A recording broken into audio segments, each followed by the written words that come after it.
success. Right? Let me go down to the different process groups. In project management, we said there are 5 process groups. 5 process groups. And they are as follows.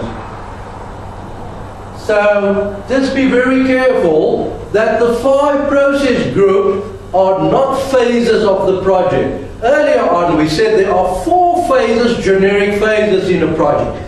And the one phase is the conceptual phase, the other one is the planning phase, the other one is the execution or implementation phase, the other one is the termination phase. Now that is the 4 generic phases. However, it can differ from company to company because the more complex the project, the more phases you will have, and you will have better management and control and measurement of your project. But coming back to the 5 process group, the first one is called the initiation process group. That's the first process group. The second one is called the planning process group. The third one is called the execution process group. And the fourth one is the monitor and control process group. And the fifth one is called the closing process group. And what you can, as you can see here, that in the initiation process group, in a nutshell, what happens there is you will develop a project charter, and you will identify your stakeholders. That is what happened in the process group. Just to give you a brief outline of what's happening there. In the planning process group, all of these 9 knowledge areas that we spoke about, majority of them will happen in the planning process group, i.e. if you look at time, this is where you will define your activities. You will define activity resource estimating. You will define your activity sequences, etc. And during the execution phase, you will now verify the scope, you will verify the work that has been done, and you will also administer and conduct procurements during execution.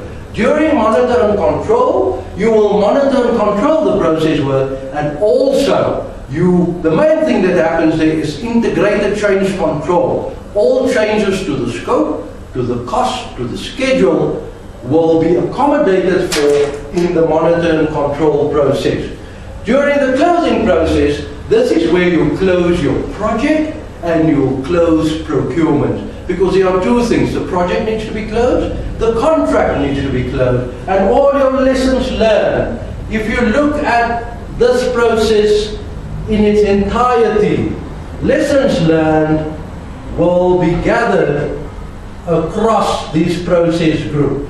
You won't just do lessons learned at the end of the project. You'll compile it at the end of the project, yes, but you will gather them and collect them during that project life cycle and over the process group, for the simple reason, if you have a project that is 3 years long, you cannot remember what are the lessons learned in the first 6 months of the 3 years. So you gather the lessons learned as you go along, and you compile them during the closing process group. So in essence, you have 5 process groups, you have 9 knowledge areas, and out of these 5 process groups, you have 42 sub-processes, which is equally distributed across initiation process, planning process, execution, monitor and control process, closing process, and the 42 processes run throughout. So in essence, and in conclusion,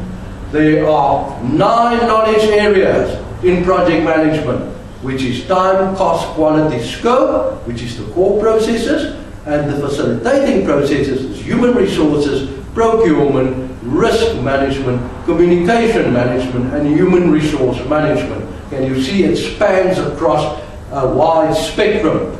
Inside the 9 knowledge areas, you have 5 project process groups, which is initiation, planning, execution, monitor, control, and closing. And you have 42 sub-processes running into there. Can you imagine and can you see how complex it can become of managing the stakeholders, managing the 5 project management process groups, managing the project life cycle with the 4 generic phases, and also to manage the 42 sub-processes and to manage the stakeholders of the project and the resources of the project. That is why, in conclusion, the project manager is the risk manager, he's the communication manager, he's the psychologist, he's the doctor, he's the priest, he is virtually everything. Thank you.